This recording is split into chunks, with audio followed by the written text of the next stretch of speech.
Muy buenas noches. Su Eminencia Cardenal Juan Luis Cipriani, Su Excelencia Monseñor José Guren, miembros del Comité Organizador, invitados internacionales y a todos ustedes, mis amigos peruanos presentes. Muchas gracias por invitarme a este importante Congreso Internacional. Hablaré en español, que no es mi lengua nativa, pero no se preocupen. Tengo a Carlos Polo por aquí al lado para ayudarme si tengo algún problema. ¿Carlos? Aquí. Carlos, como muchos de ustedes saben, es el director de la Oficina para América Latina de Population Research Institute. Estoy aquí para hablarles de la guerra mundial contra la vida y la familia, porque se trata de una guerra. Existen poderosas fuerzas que desean reducir el número de nacimientos, el movimiento de control poblacional. Hay otros que quieren el aborto a demanda en cualquier momento, en cualquier lugar, en cualquier etapa del embarazo, como las feministas radicales. En este momento hay otro Congreso Internacional en Malasia. Ellos dicen que quieren enfocarse en la salud y empoderamiento de las niñas y de las mujeres. Pero ellos no saben que nosotros tenemos una espía entre ellos. Y por ella sabemos que en verdad ellos están hablando de la promoción del aborto a demanda, control poblacional y la redefinición de la familia. Ahora bien, ellos tienen mucho dinero. Ellos, Melinda Gates, la esposa de Bill Gates, el dueño de Microsoft, con ellos. Y todo el dinero de la Fundación Bill y Melinda Gates.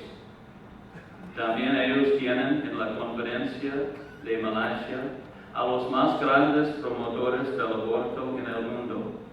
Por ejemplo, a Cecil Richards, presidente de Planned Parenthood Federation of America, la asociación de planificación familiar más grande de Estados Unidos. También tienen en su reunión a los más grandes controladores de la población en el mundo, el Fondo de Población de las Naciones Unidas está con ellos en Malasia.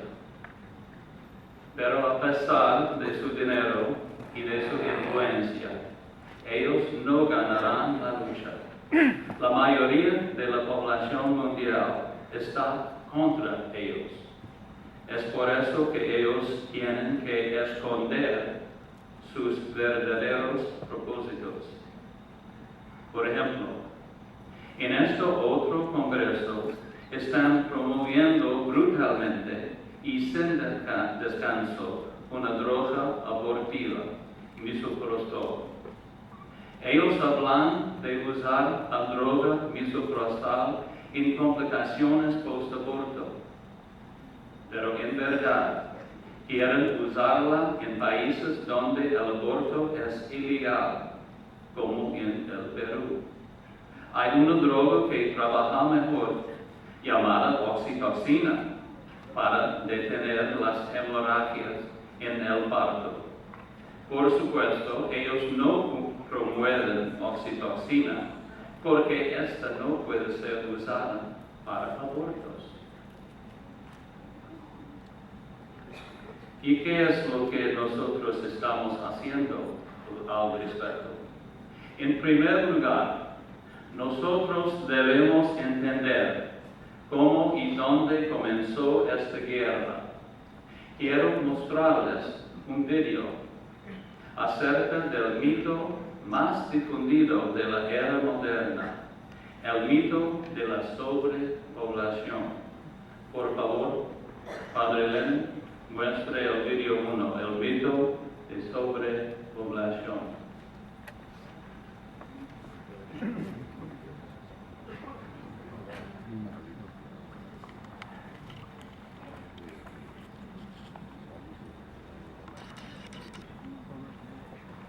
The myth of overpopulation originated in England in 1798 when a vicar named Thomas Malthus, who fancied himself something of a mathematician, saw that food production increased incrementally, but people reproduced exponentially. He sat down and did some simple math, and summarily decided that the world would be out of food by 1890. He blamed reduced mortality rates, and recommended killing off the have-nots of society, lest the haves starve to death.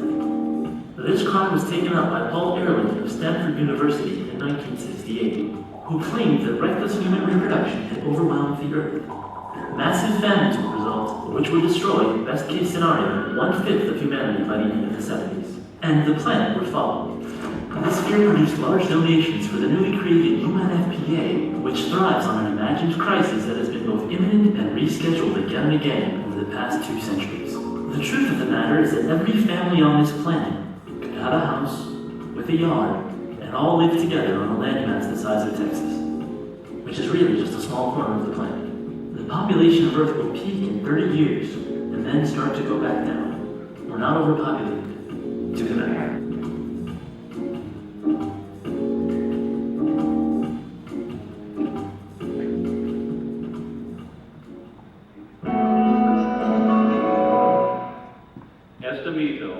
Este mito de la sobrepoblación no es una fantasía inocua.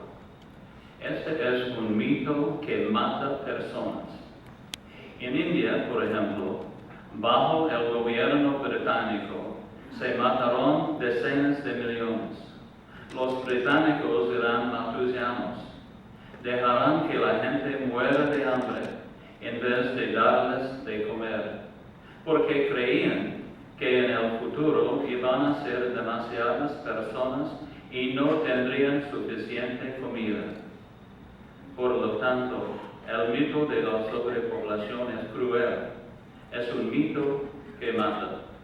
Pero hay una pregunta, ¿hay suficiente alimento para todos nosotros? Veamos el segundo video. Padre Elena, video 2, por favor.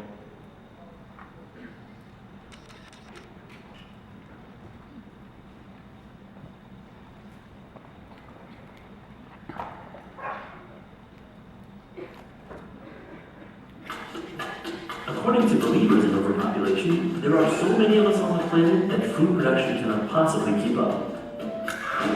However, according to both the UN's Food and Agricultural Organization and the World Food Program, there is currently enough food on the planet for everyone to be well fed. Not only that, but we're growing this food on less land than we did in the past. This is why in the United States, for example, the government can afford to pay farmers not to grow food, but instead return their farmland to the wild. Modern technology also allows us to grow food on land where it would have been impossible to do so, even a few years ago. Agricultural experts even believe that Africa, if cultivated using modern farming methods, could eventually feed the whole world, all by itself. Then why are people in many parts of the world starving? The World Food Program lists key causes of hunger, and overpopulation is not on that list. War, one of the leading causes of world hunger, destroys crops and disrupts relief efforts. Widespread poverty prevents many from buying the food that they need. And a lack of infrastructure means that there isn't a reliable way to transport food to areas that need. This is why reducing the number of hungry people will not make the remaining people less hungry. Those who have access to the food will continue to have access to it, and those who don't will still be hungry. Reducing population will not magically cause food to be spread around equally. And blaming overpopulation for everything does nothing but distract us from the real problems that we actually have. Think about it.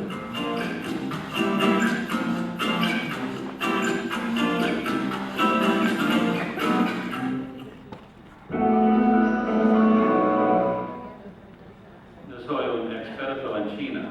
Quiero contarles acerca de la peor hambruna en la historia de la humanidad. No la causó la sobrepoblación, sino el pobre manejo de la economía. Esto sucedió en China de 1960 a 1962, 2 años. El presidente Mao Zedong obligó a los campesinos chinos a formar comunas del pueblo. Ocurrieron algunos hechos políticos. Los campos de cultivo se abandonaron y 43 millones de personas, campesinos, murieron de hambre. 43 millones de personas.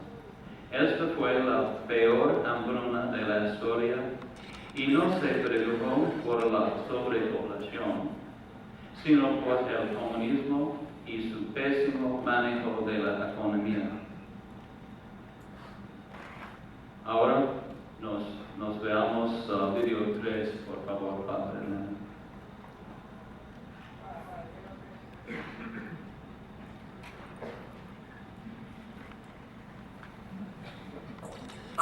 From the time of the cavemen all the way until today, humanity continues to exist because each generation of people has produced another generation to replace itself. Scientists have figured out how many people need to be born each generation to replace the generation before. That number is 1 person per person. All things being equal, this creates perfect demographic balance. Since women are the only ones who can have children, replacing every person on Earth means each woman needs to have 2 children, one to replace her, and the other to replace the man, who cannot have children. The total fertility rate is the average number of children each woman in a society is having. This number shows us if a society is growing or shrinking.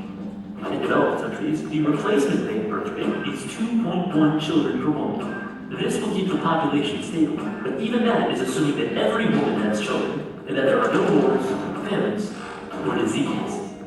In the real world, disasters happen all the time, and sadly, not all children reach adulthood, especially in poor countries. This pushes their replacement rate up to 3.3 children per woman. Since not every woman wants to have children, in order to keep the population stable, some women need to have more than 2.1 children to balance the birth rate with the women who are only having 1 or no children at all.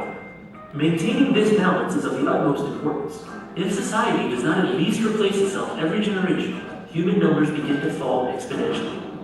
Economic and social problems appear as elderly people retiring begin to outnumber young people entering the workplace. This is already happening all over the developed world. Many of the world's nations are only barely replacing themselves, while a growing majority have birth rates below replacement, some as low as 1.8 or even 1.2 babies per woman. Many societies are facing a very real danger: extinction.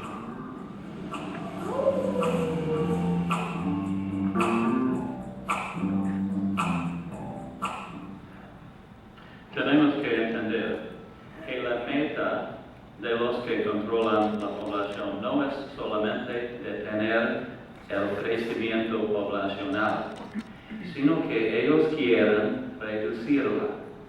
Algunos de los promotores del desarrollo sostenible hablan de reducir la población a 1.000 millones. Otros dicen que la población del mundo solo deben ser 100 millones. Y me pregunto, ¿qué van a hacer con el resto de nosotros? ¿Qué van a hacer con el resto de nosotros? A menudo escuchamos el argumento que la manera de terminar con la pobreza es evitar que nazcan más niños pobres. Pero esto no es verdad. Veamos el siguiente vídeo, vídeo 4, la pobreza.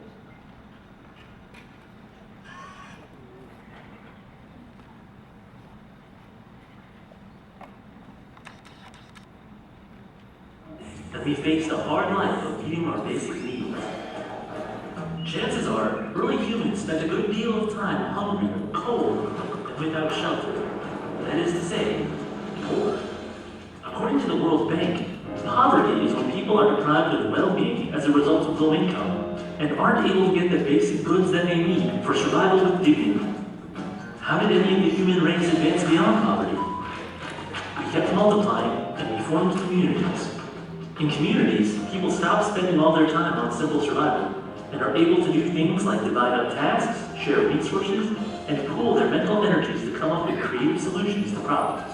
These communities started with families, then grew into extended families, entire tribes, and then finally cities and nations. So what effect has this growth had on poverty? According to demographers, a very good one. In fact, history shows that as our numbers have grown, so has our average standard of living. Scientists measured this standard in everything from per capita income to average amount of calories consumed, even average height.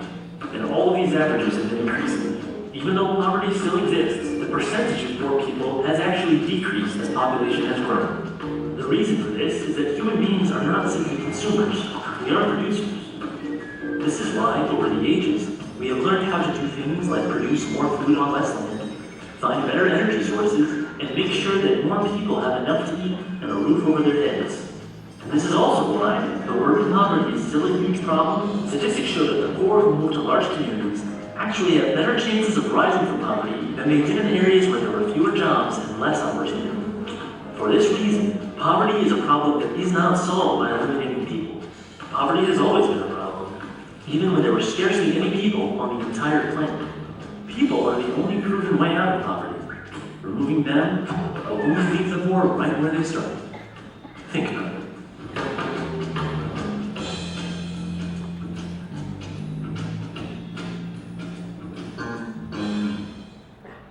Acabo de venir de Australia. Antes de que la cultura de Occidente llegue a Australia, solo había 1/4 de personas en Australia. Dominaban el fuego, pero no la agricultura, no tenían animales domésticos ni casas permanentes. Eran muy pocos para lograr un rápido desarrollo. Debemos recordar que las personas no son solo consumidores, como nos enseñan en los colegios o universidades. También son productores, y en general, cuanto más productores haya, mejor. Nos veamos el último video 5, para Elena.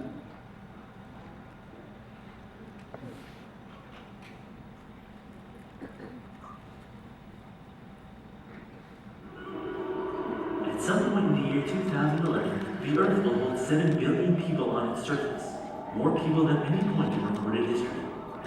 While some welcome this latest member of humanity with excitement, others with fear.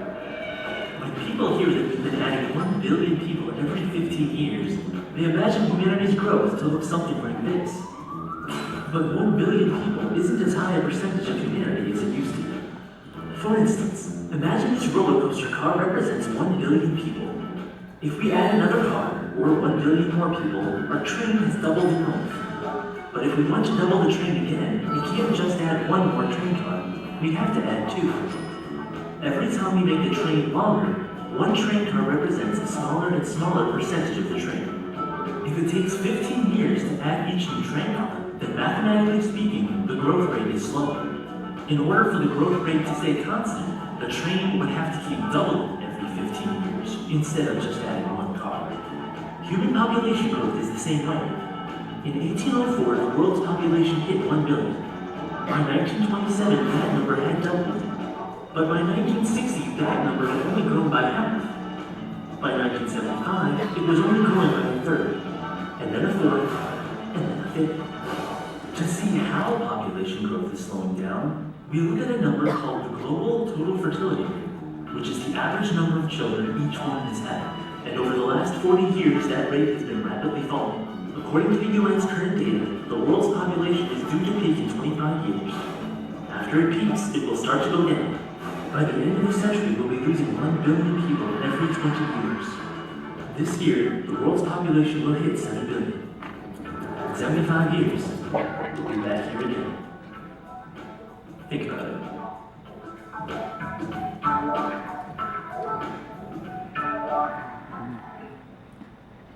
En el futuro, nuestro problema no será demasiado personas. Hemos inventado una política económica y una cultura que finalmente extinguirá a la raza humana con más seguridad que un agente químico que se haya escapado de un laboratorio. Estamos viviendo una plaga de infecundidad hecho por nosotros mismos. Un pacto de suicidio colectivo desarrollado por décadas que nos están diezmando. De ustedes salieron a celebrar la vida en la Marcha por la Vida Lima 2013. Los felicito. Tenemos que gritar la verdad desde los techos de nuestras casas, fuerte y claro. Muchas gracias.